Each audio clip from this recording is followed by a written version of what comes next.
Magna Story Sound presents an unabridged recording of Timetable of Death, written by Edward Marston, read by Nick McCardle. The moral right of the author has been asserted. This performance is owned by Magna, Skipton, BD 23 4ND. Preface. This is a work of fiction, and I've had to bend certain facts to make them fit into the narrative.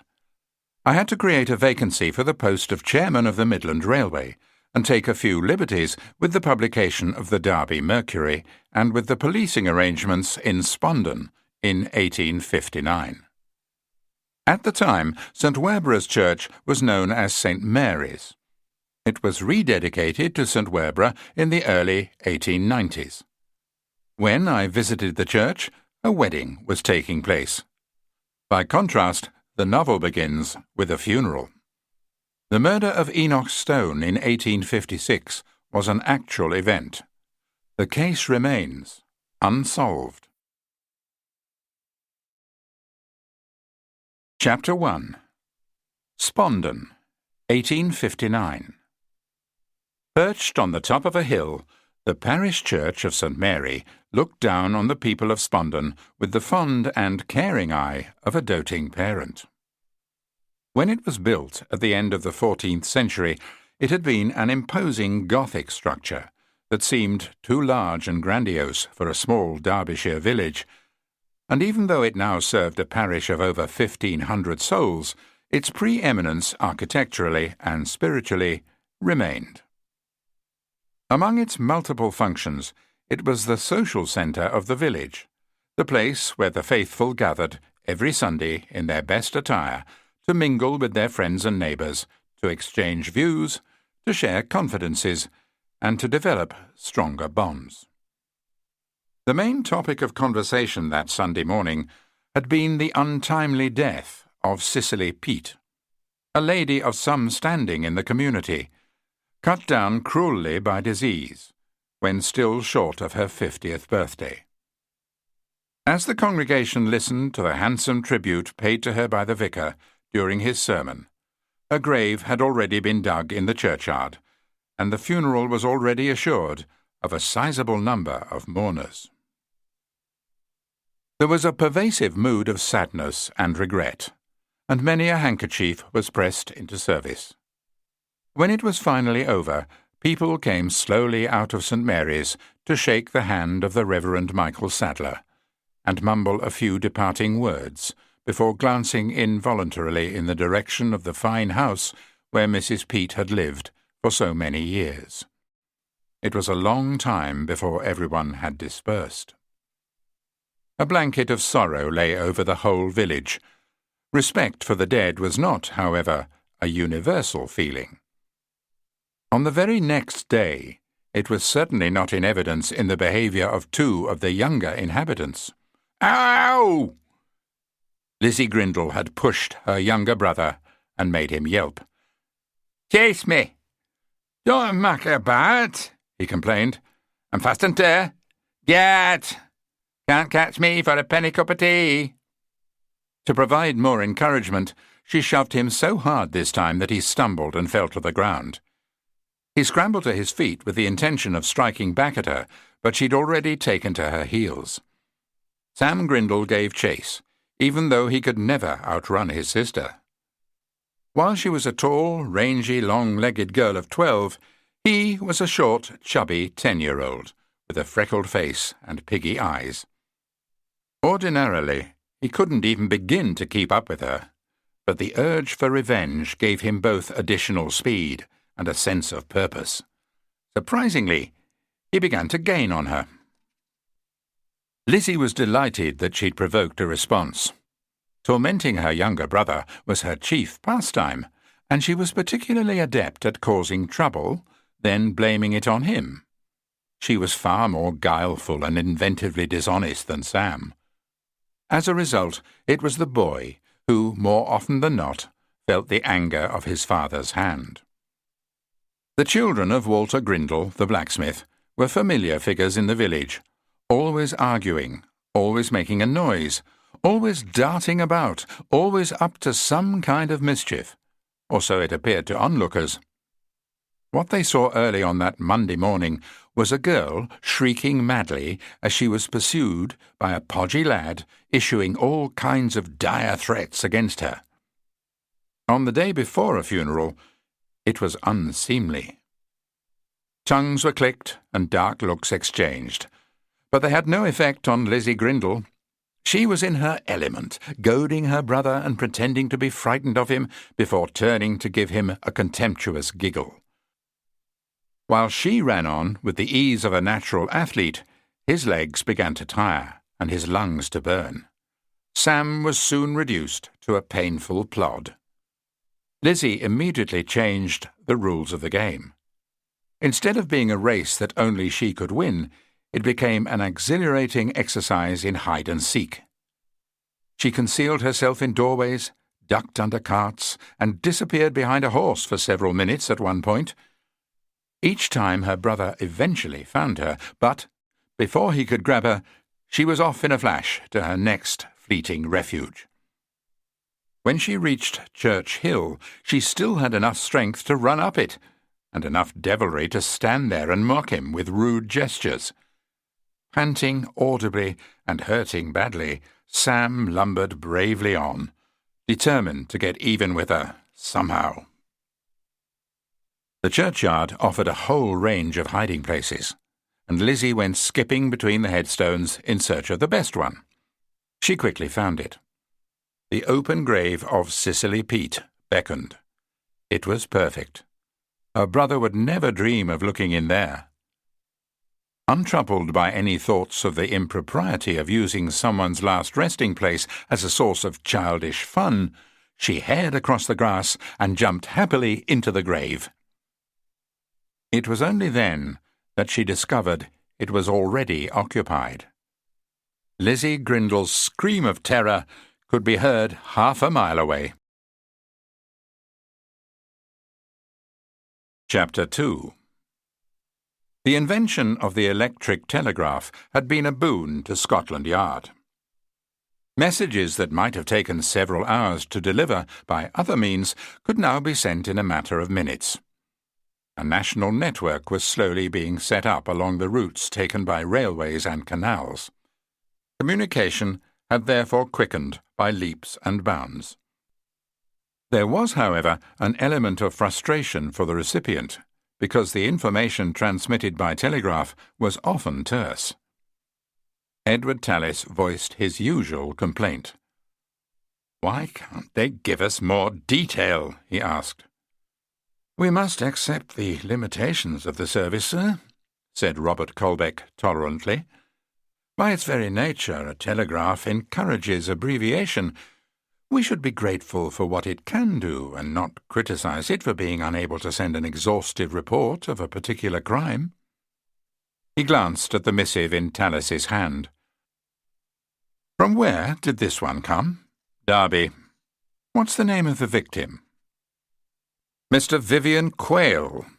He was a director of the Midland Railway, hence their call for immediate assistance." They were in the superintendent's office. Wreathed in cigar smoke, Tallis was seated behind his desk with the telegraph in his hand. It would have been easier to give it to Colbeck, so that he could read it for himself, but a deep-seated envy made Tallis draw back from that. What the inspector was not told was that there was a specific request for him to be sent. Because his record of solving crimes on the railway network was unmatched, the press had dubbed him the Railway Detective, and it was a badge of honour that Tallis resented bitterly. It grieved him that Colbeck invariably collected praise that the superintendent felt should instead go to him. Tallis was a solid man in his 50s, with short grey hair and a neat moustache. His spine had a military straightness. His eyes glinted dangerously, and, when roused, his rasping delivery could penetrate the walls of his office with ease. Colbeck, by contrast, was tall, slim, handsome, lithe, soft-spoken, and 20 years younger. He was also something of a dandy, with an elegance that Tallis thought inappropriate in one of his detectives. Since the two men could never like each other, they settled for a mutual respect of each other's considerable virtues. "May I see the telegraph, please?" asked Colbeck. Tallis put it in a drawer. "There's no point." "Who sent it?" "Mr. Haygarth. He's the chairman of the company." "The headquarters are in Derby. Sergeant Leeming and I will go there at once." Colbeck gave a non-committal smile. "Do you have any instructions, sir?" "Yes, I do," said Tallis ominously. "First, I expect you and the sergeant to maintain the high standards that I set for all officers in the detective department. Second, I'm counting on you for a speedy solution to this crime. When there's so much work for them here in London, I can't have my men tied up in the provinces for any length of time. The capital takes priority. Third," he went on, rising to his feet and brushing cigar ash from his sleeve, "I insist that you send me a full report at the earliest opportunity and keep me informed at every stage of the investigation. Fourth, and finally—" "I think I can guess what that is, sir," said Colbeck, interrupting him. "Fourth and finally, if we don't make rapid progress, you'll come to Derby in person to take charge of the case." "I will indeed." "Yet a moment ago you said that the capital must take priority." "And so it must." "Then it will surely be foolish of you to desert London in order to devote your energies to a murder investigation in Derbyshire. You're needed here, Superintendent. When you are at the helm, the underworld quivers." Tallis glared. "Do I detect a whiff of sarcasm?" "Your senses are far too well tuned to make such a mistake." "Don't you dare mock a superior, Colbeck." "I'm simply acknowledging your superiority," said the other seriously. "The Commissioner, after all, is largely a figurehead. In reality, it's you who bears most of the responsibility for policing the capital. And, since you do it with such exemplary style and effectiveness, that's why you should remain here."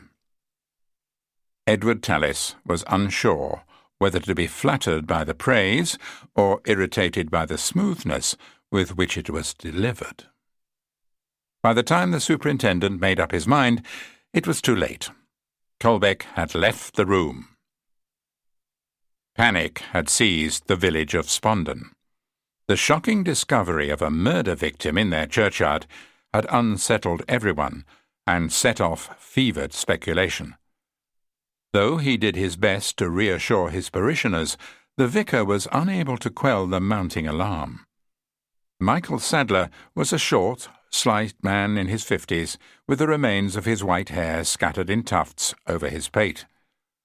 What made him so popular with his congregation was his kindness, his lack of condescension, and the merciful brevity of his sermons.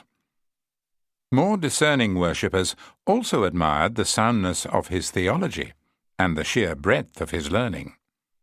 Qualities seen at their best inside the church, however, did not fit him for heated confrontations.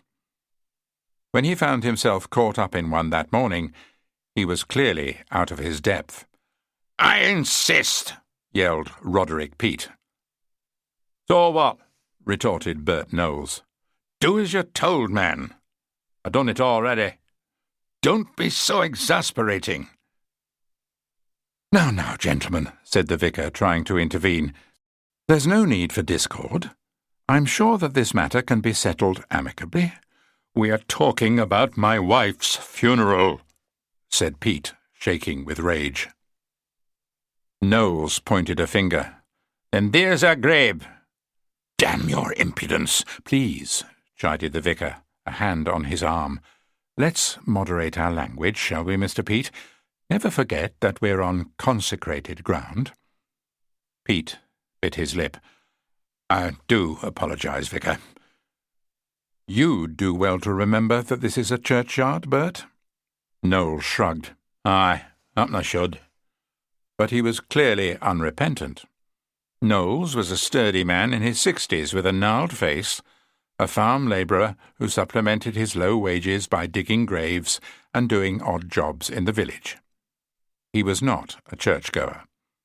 Pete, on the other hand, was a pillar of St. Mary's, and one of its most generous benefactors. He was a tall, lean man in his 70s, with great poise and dignity. He was wearing funereal garb. As a member of the local gentry, he expected the common people to defer to him at all times, and most of them did. Knowles was the exception. The gravedigger hated any sign of aloofness, and called no man his master. Sadler understood the positions of the two combatants all too well. Horrified that an interloper had appeared out of the blue in his wife's grave, Pete wanted a new one to be dug instantly. The original, he felt, was contaminated beyond redemption. For his part, Knowles argued that he'd done exactly what he was told to do, and that was the end of it. He saw no reason why his grave could not receive the body of Cicely Pete as planned. "There was a murdered man in there," howled Pete. "Well, he's not there now," countered Knowles. "It's a bad omen." "I don't see as how it is, Mr. Pete. A grave's a bleeding grave." "Bert!" shouted the vicar in dismay. Knowles raised a grubby palm. "Sorry." "So you should be." His voice softened. "Mr. Pete's request is very reasonable. He wants a fresh grave for his dear departed wife." "Don't ask me to dig it." "You'll get paid. I'll happily provide the money myself." "There's no need for you to do that, Vicar," said Pete. "I'll meet the cost." Knowles folded his arms. "No." "Then we'll find someone else." "No," repeated the other gruffly. "Nobody steals my job." "Bert is our official gravedigger," admitted the vicar. "We never had the slightest cause to complain about his work in the past. As you see," he added, indicating the open grave, "he does an excellent job." "Then let him do it again," said Pete, struggling to hold in his temper. "Doesn't this idiot understand an order when he's given one? I'm not making a polite request. What I'm issuing is a demand, and it must be obeyed." "Matter of principle," said Knowles stubbornly. "If my grave ain't good enough for ter, bury the missus somewhere else." He pulled out a pipe and thrust it in his mouth. "Got a bit of bacca about thee, Vicar?" It was too much to expect Victor Leeming to enjoy a journey that took him away from his wife and family, but at least he didn't launch into his standard litany of objections to steam locomotion. Settling back in a seat opposite Colbeck, he suffered in silence.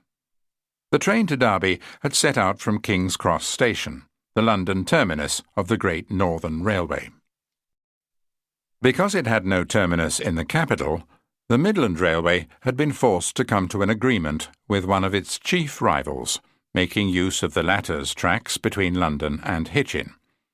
Beyond there, trains ran on lines owned by the Midland. As a company, it had endured some very difficult times, but although he was well aware of them, Colbeck saw no point in trying to interest the sergeant in the vagaries of running a railway company. Instead, he pointed out the benefit of their present assignment. "Detective work is not merely fascinating in itself," he said. "It gives us a geography lesson each time." "I prefer to stay in London, sir." "I don't believe it, Victor. Even you must have been uplifted by the wonders of Scotland, the scenic delight of Devon, and the novelty of all the other places we've been taken to in the course of our work. And what you've seen and experienced you doubtless pass on to your children, so they are getting an education as well." "I never thought of that," confessed Leeming. "And you're right about the boys. Whenever I've been away, they always pester me for details of where I've been. So does Estelle, for that matter. Madeline is the same. In her case, of course, she has been able to join us from time to time. My dear wife is still talking about our adventure in Ireland." Let's hope that the superintendent never finds out about that. If he realised that we had the help of a woman during a murder investigation, he'd have a fit. Since they occupied an empty compartment, they were able to talk freely. Leeming was a stocky individual of medium height, with the kind of unsightly features more suited to a ruffian than to a detective sergeant. Indeed, though he wore a frock coat and well-cut trousers, he still contrived to look like a villain on the run from the law. Years of being teased about his ugliness as a boy had served to toughen him, and he'd become so proficient at punching his detractors that they'd learnt to hold their tongues. Colbeck admired him for his strength, tenacity, and unwavering loyalty. "Why can't the police in Derby handle this case?" asked Leeming. "Someone clearly thinks it's beyond their competence. That means we'll get a frosty welcome. Nobody likes to be told that detectives are being brought in over their head." "We've coped with that situation before," said Colbeck with a sigh. "Some constabularies have been extremely helpful, but we do tend to meet with jealousy and suspicion as a rule. It's understandable. The railway police are the worst, sir." "I agree, Victor. They never accept that they have no power to investigate major crimes on the network. Some of them always try to do our work for us. There's no knowing what we'll face when we get there, but we'd better brace ourselves for resistance of some sort. One thing is certain," he said philosophically. "There won't be a brass band waiting to greet us at Derby Station." Donald Haygarth walked so quickly up and down the platform that his companion had difficulty in keeping up with him. Haygarth was a big, barrel-chested man in his 50s, with an expensive tailor, paid to conceal his customers' spreading contours. For all his bulk, he moved at speed and exuded self-importance. Trotting beside him was Elijah Wigg, the cadaverous superintendent of Derby Police, the brass buttons of his uniform gleaming like stars, and his boots brushed to a high sheen. Wigg's side whiskers were so long and luxuriant that they threatened to join forces under his chin and blossom into a full beard. Weary of trying to have a conversation on the hoof, he put a skeletal hand on Haygarth's shoulder and pulled him to a halt. "There's no need to wear out the soles of your shoes," he said spikily. "It won't make your famous railway detective come any sooner." "He'll be here in a minute," said Haygarth fussily. "I know the train that he caught, because he had the forethought to inform me by telegraph. If it's running on time, as it should be, I expect him to be only a mile or so away from us." "I'm glad to hear it. The next train to London arrives here in 20 minutes. Inspector Colbeck can go straight back where he came from." "And why on earth should he do that?" "We will be handling the investigation, Mr. Haygarth. I've called in an acknowledged expert." "An acknowledged expert in what?" demanded Wigg. "He doesn't know this part of the country, he doesn't understand the people, and he won't be able to make head or tail of the Derbyshire dialect. Why have a complete stranger blundering around when we have a police force equipped with local insight?" "Be honest, Superintendent," said Haygarth. "This case is too big for you." "I deny it. It's a complex murder inquiry." "We can handle it better than anyone." "That's patently untrue." Wigg bristled. "What do you mean?" "I mean that you already have one unsolved murder on your hands. Need I remind you that it's 3 years since a man named Enoch Stone was killed in Spondon, and that nobody has yet been brought to book for the crime? That investigation continues. We'll find the culprit eventually." "I want a quicker result in this case," said Haygarth acidly.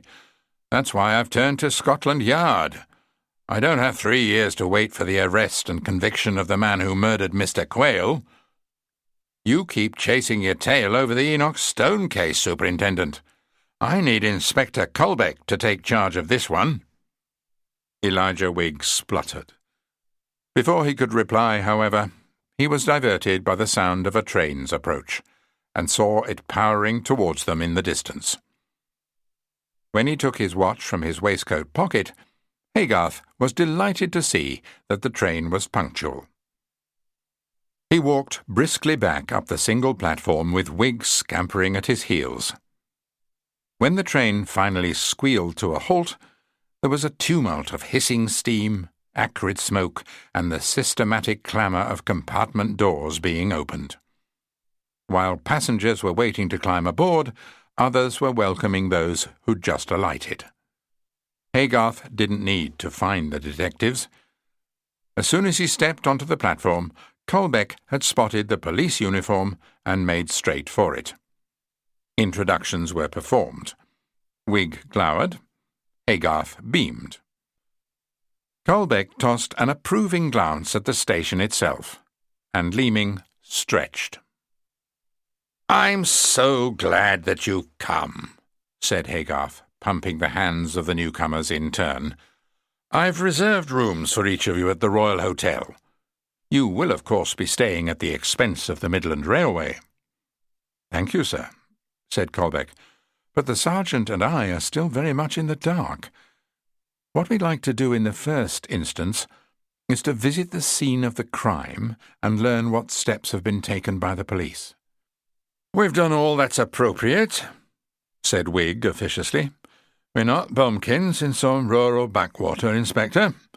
You're standing in one of the nation's finest manufacturing towns, and it has a police force worthy of its eminence.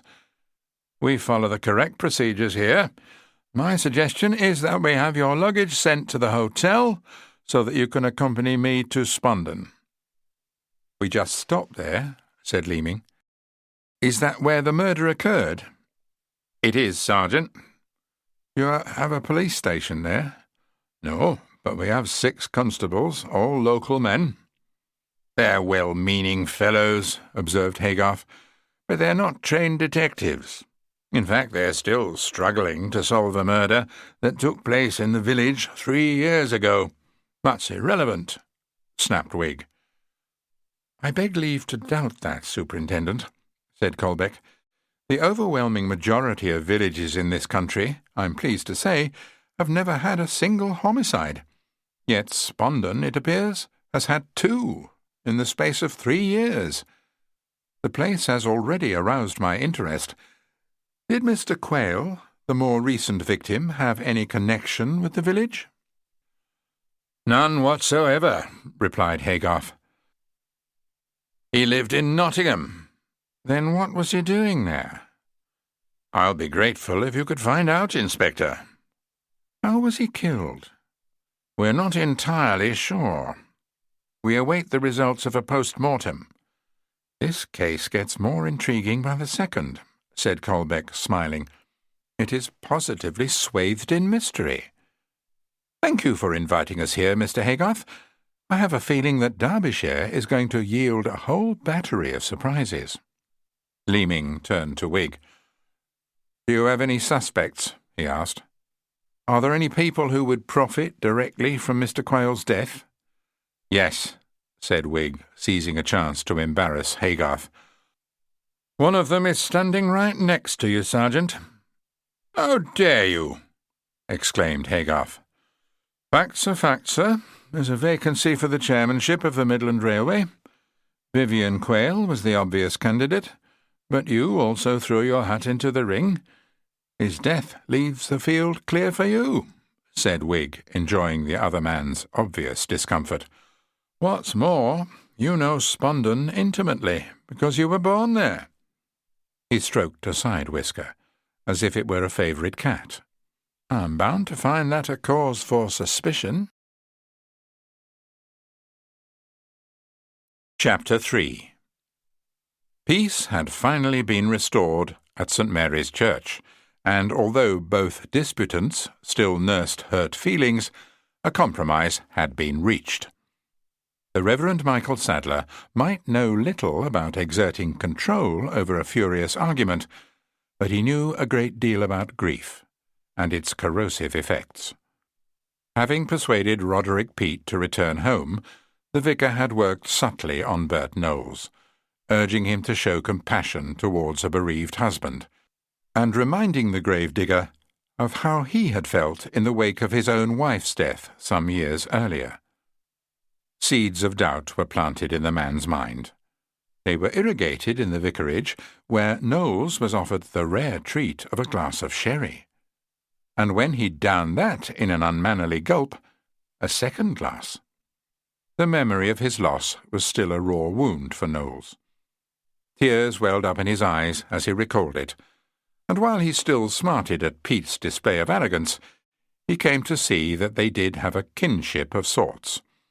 Both had felt the pain of losing a beloved wife. When the vicar asked him how he would have reacted if a murder victim had suddenly appeared in the grave destined for Marjorie Knowles, the question was like a stab in the heart for Knowles, and he at last capitulated, agreeing to dig a second grave for Cicely Peat. When he left the vicarage, Knowles did so with a meditative trudge in place of his usual brisk stride. The vicar, meanwhile, offered up a prayer of thanks to God, then poured himself another glass of sherry. He had managed a first delicious sip before his wife came bustling into the room.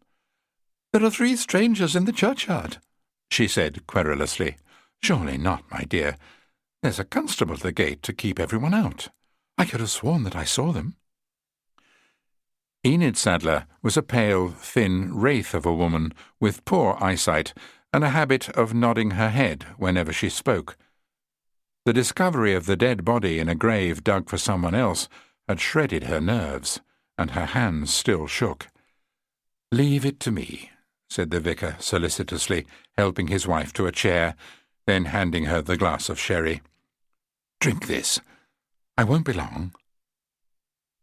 On the short train journey to Spondon, the detectives had been given all the salient details.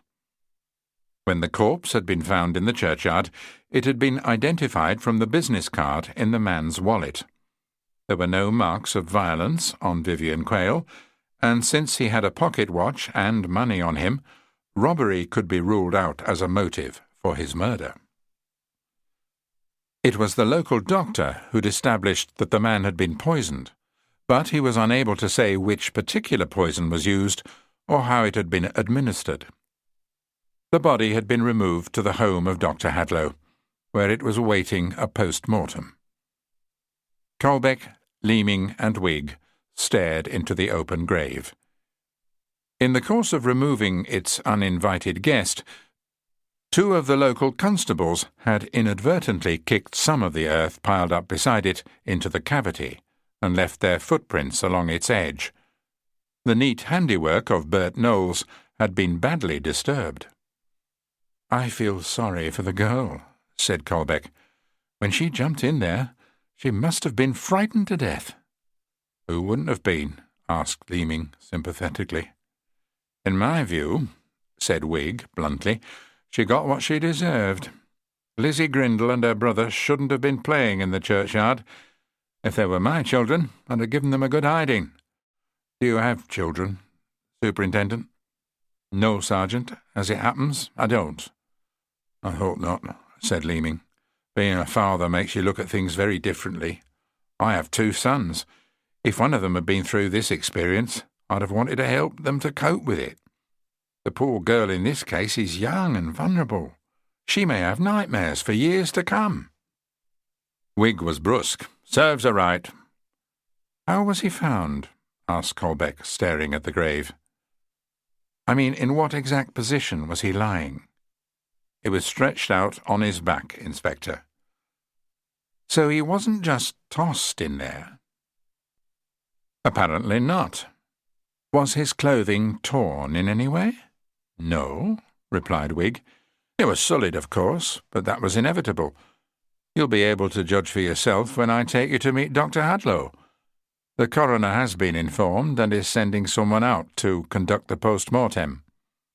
"How did Enoch Stone die?" "That's immaterial.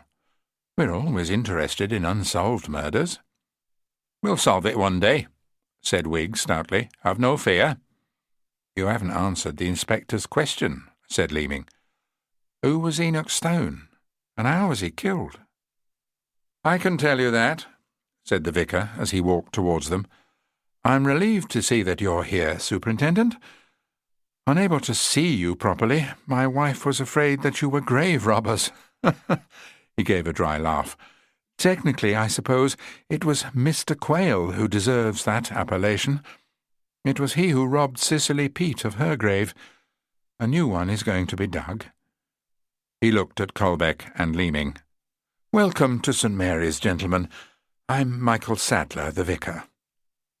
There was an exchange of handshakes as Colbeck introduced himself and the sergeant.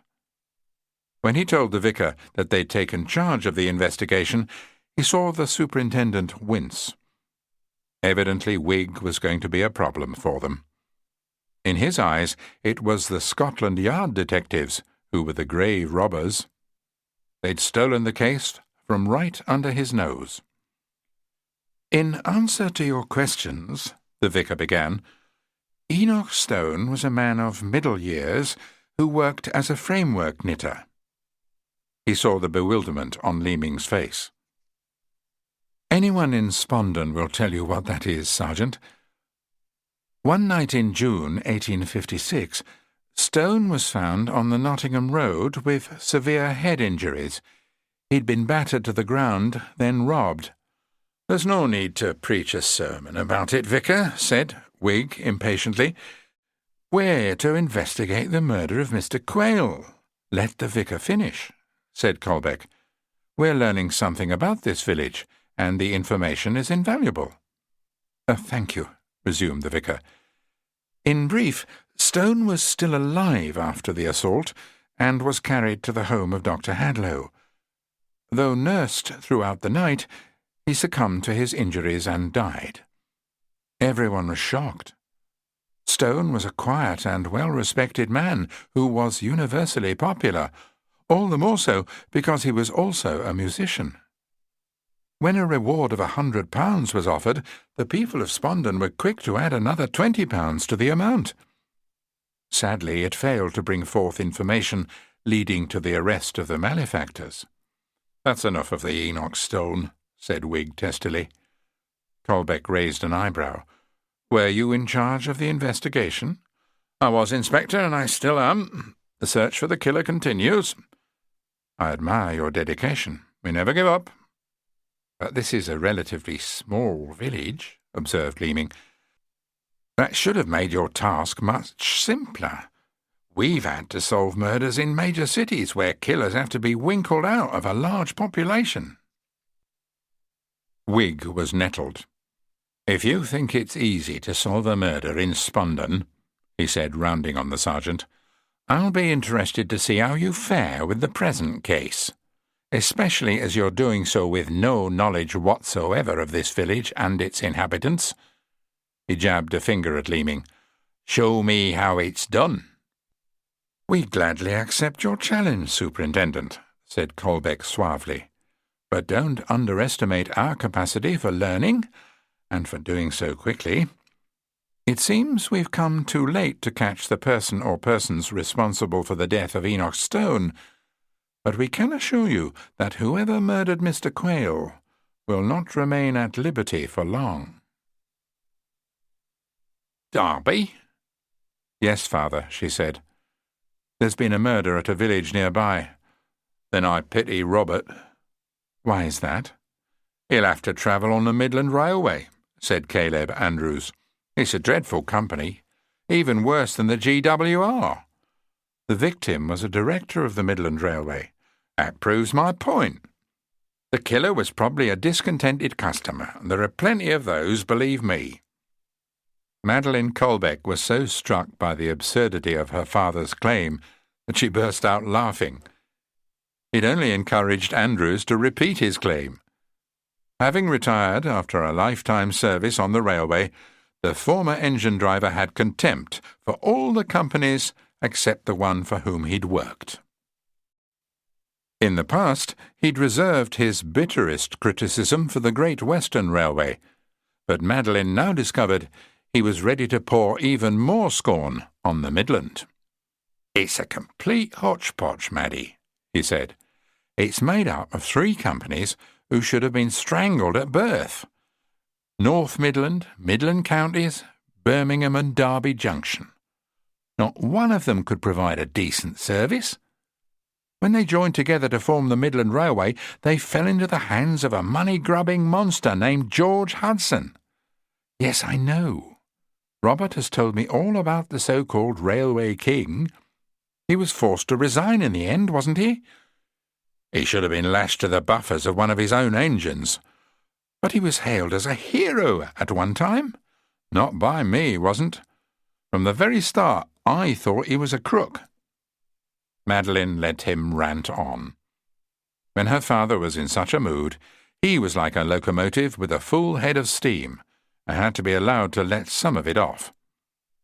They were in the house in John Islip Street that she shared with her husband, and was always pleased when her father came to visit, especially as he'd finally become accustomed to the notion of her having servants at her beck and call.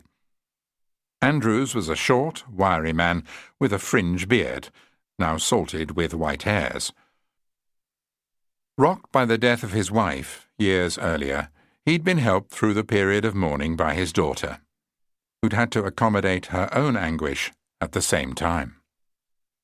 It had drawn them closer, though there were moments when Madeline reminded him so much of his beautiful wife that Andrews could only marvel at her. She had undergone a remarkable transformation, moving from a small house in Camden Town to a much larger one in Westminster, and leaving a crotchety father to live with an indulgent husband. What united all 3 of them was a mutual passion for railways. There was only one disadvantage to that. With a son-in-law dedicated to solving crimes connected with railways, Andrews kept trying to appoint himself as an unpaid assistant. "Robert should have come to me before he left," he asserted. "I'd have told him all that he needed to know about the Midland Railway." "Valuable as it would have been," she said tactfully, "he didn't have time to listen to your advice. When the summons came, he dashed off to Derby without even coming home first." Robert sent word of where he'd gone. "When you hear more about this murder, let me know." "I will. I may be able to help in some way." "You're not a detective, Father." "I've got a sixth sense where railways are concerned, Maddie. Look at that threat to the royal family. I was the first person to realise the danger." "That's true," she conceded. "I made a big difference in that case," he boasted, "and I may be able to do exactly the same again with this one. Be sure you tell me all the details. I could be useful." Madeline wondered why it sounded more like a threat than a kind offer. Augustus Hadlow was a sharp-featured, stooping man in his 40s, with a low voice and a pleasant manner. The son of a country doctor, he'd followed his father into the medical profession, and had worked in Spondon for well over a decade. When he called at his house, a fine Georgian edifice with classical proportions, the detectives were given a cordial welcome, before being conducted to the room in which the cadaver of Vivian Quayle was being kept. Herbs had been used to combat the smell of death. Quayle lay naked beneath a shroud, and Colbeck noted how carefully his clothing had been folded before being draped over a chair. After checking the label, he examined the frock coat briefly. Though soiled by its contact with bare earth, it was not torn, and the buttons were intact. Quayle's shoes stood beside the garments, but something was missing. "Where is his hat?" asked Colbeck. "He didn't have one, Inspector," replied the doctor. "A gentleman like Mr. Quayle would never travel without a hat." "Then it must have been stolen by the killer," surmised Leeming. "Why take a hat, yet leave a wallet and a watch behind?" "That's one more mystery for us to unravel, Sergeant." "Tell me, Doctor," he went on, turning to Hadlow, "what made you decide that he'd been poisoned?" "I couldn't think of any other possible explanation for his death," said Hadlow. "When I got him back here and was able to examine him properly, I saw puncture marks on his arm." He pulled back the shroud to reveal the corpse. Hadlow indicated a mark on one arm. Something lethal was injected into the vein. "Have you any idea what it could be?" "No, Inspector. I'm not an expert on poisons, I'm afraid." "What struck you when you first saw the body?" "Well, I couldn't believe that I was looking at a murder victim. It's a strange thing to say about him, but it was almost as if he looked at peace." Wig fell prey to light sarcasm. "Are you suggesting that he climbed into the grave of his own volition, then met his maker by injecting himself with poison?" "Of course not, Superintendent. There was no syringe." "And there was no reason to take his own life," said Colbeck. "Didn't you say that Mr. Quayle was in line to be the next chairman of the Midland Railway?" "It was a foregone conclusion," said Wig. "Mr. Quayle was an ambitious man with a lot to live for. He'd never commit suicide. His death allows Mr. Haygarth to collect the spoils. In the emergency during the interregnum caused by the resignation of the previous chairman, he'd appointed himself as the acting chairman."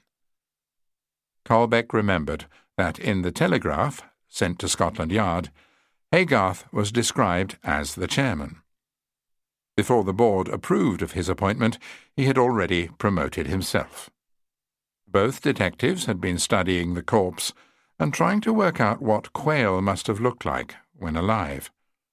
Though he was reportedly in his late 50s, he seemed much younger and was passably handsome, with dark, curly hair and a well-trimmed moustache.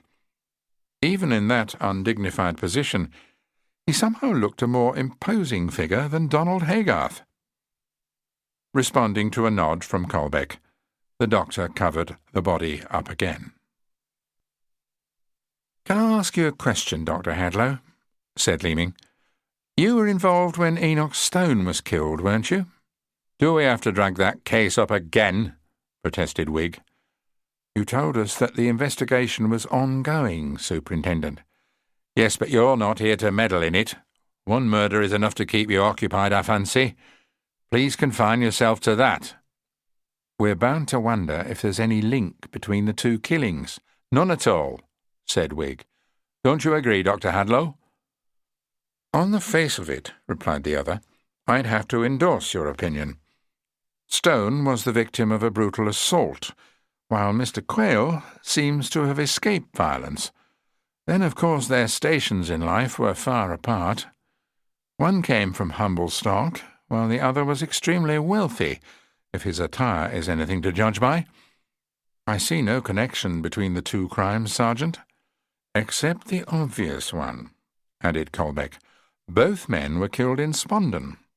Was that a bizarre coincidence?" "I don't know, Inspector." "I do," said Wig firmly. "Yes, it was a coincidence. So can we please forget Enoch Stone and concentrate our efforts on finding out who killed Mr. Quayle?" After plying the doctor with some more questions, Colbeck signalled to Leeming that it was time to leave, and the two of them stepped out into the street. Since the superintendent stayed in the house for a few minutes, they were able to have a private conversation at long last. "What's your feeling, Inspector?" "Wig is an encumbrance. It's a pity that he wasn't found in that grave." Now, Victor, let's not be vindictive." "That's what he is, sir. He reminds me of Superintendent Tallis." "Oh, no," said Colbeck with a laugh. "You're comparing a molehill to a mountain. Wig doesn't have the intelligence or the ruthlessness to replace our beloved superintendent." "What's our next step, sir?" "I think that we should take a walk around Spondon and get to know the geography of the village. I noticed some public houses on our way here. Keep a sharp eye out for any others." "Why's that?" "It's because you will have to choose between them." "I don't follow, sir." "This crime was committed in Spondon, but I'll wager anything that its roots are a long way from here. Finding those roots is my job. That's why I'll use the hotel in Derby as my base. You, meanwhile, will be staying here in a local hostelry while you search for any clues and talk to potential witnesses." Leeming's face fell. "Are you leaving me alone in this godforsaken wilderness? It strikes me as a rather nice place to live. And why don't you stay here? I'll be dealing with the family of the deceased and looking more closely into Mr. Quayle's relationship with the Midland Railway. Don't worry, Victor. I'm not cutting you adrift. We'll spend the first night at the Royal Hotel, then you can come here tomorrow morning. Spondon is only a few miles away from Derby. What exactly must I do here? Your first task will be to attend the funeral of Mrs. Pete. The vicar did tell us that a lot of people were expected. Study them carefully, advised Colbeck. The killer might well be among them. Chapter 4. "This is the reward notice, Mr. Haygarth," Cope said, handing it over.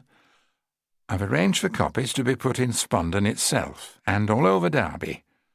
We must go further afield than that." "We will do. A supply must be sent to Nottingham. That's already in hand." "This is good," said Donald Haygarth, examining the notice. "It's clear and precise. A reward of £200 should be enough to encourage anyone with relevant information to come forward." "I hope so, sir."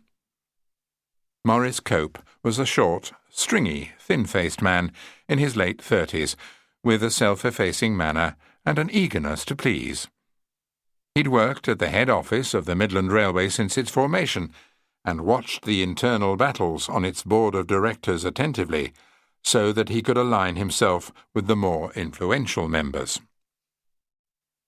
Impressed by Haygarth's character and determination, he'd campaigned in secret on his behalf, and was gratified that he was now working for the future chairman.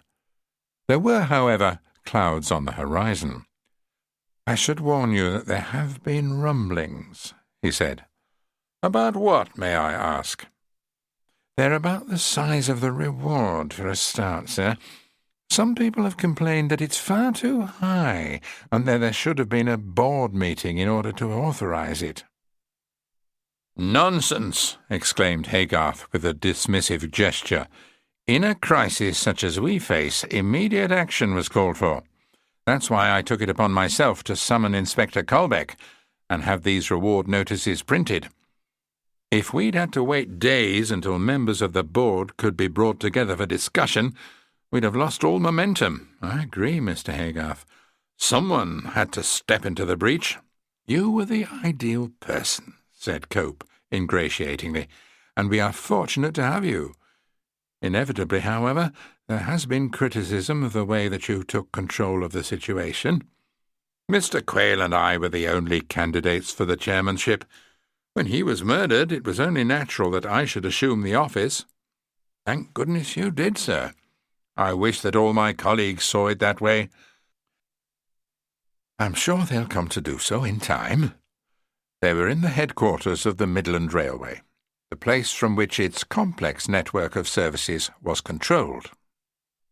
Years earlier, Haygarth, the owner of some lucrative silk mills, had been persuaded to invest some of his substantial wealth in the company.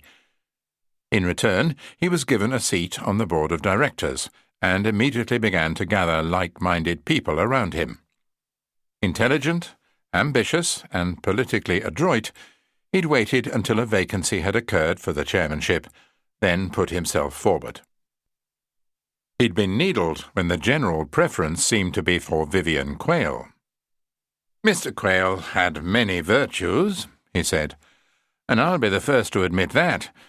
He was industrious, far-sighted, and wholly committed to the expansion of the Midland Railway. As a man, I admired him. As a future chairman, on the other hand, I had the gravest of reservations about him. In the present circumstances, those reservations are now quite irrelevant. We must bring his killer to justice, and we must console his family in every possible way.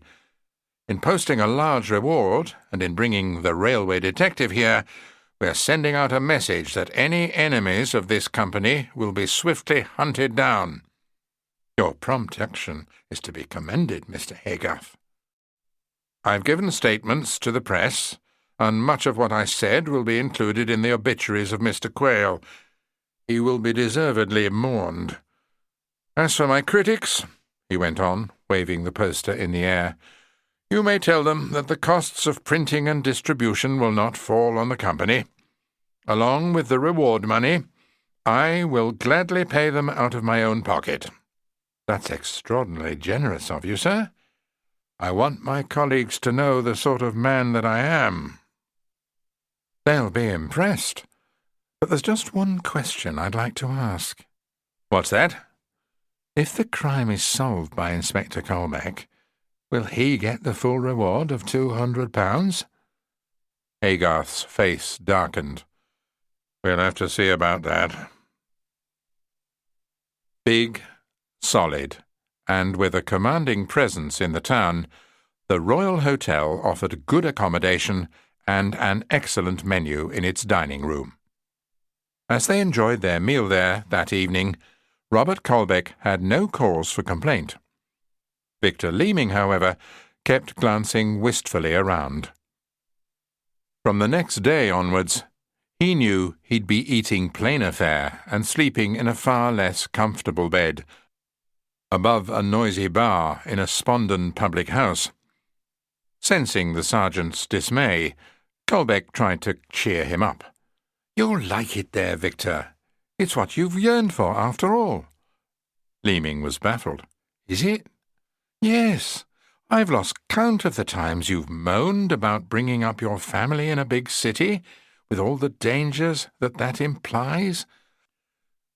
Whenever our work has taken us to smaller communities, Dawlish was a case in point, you said how nice it would be to live in such a place. That's true, admitted the other. The air would be a lot cleaner than it is in London. It would certainly be a lot safer and quieter. There you are, then. Spondon answers all your needs. It's a pleasant village, just the kind of place for you, Estelle, and the boys. No, it isn't. I'd soon tire of it. Why?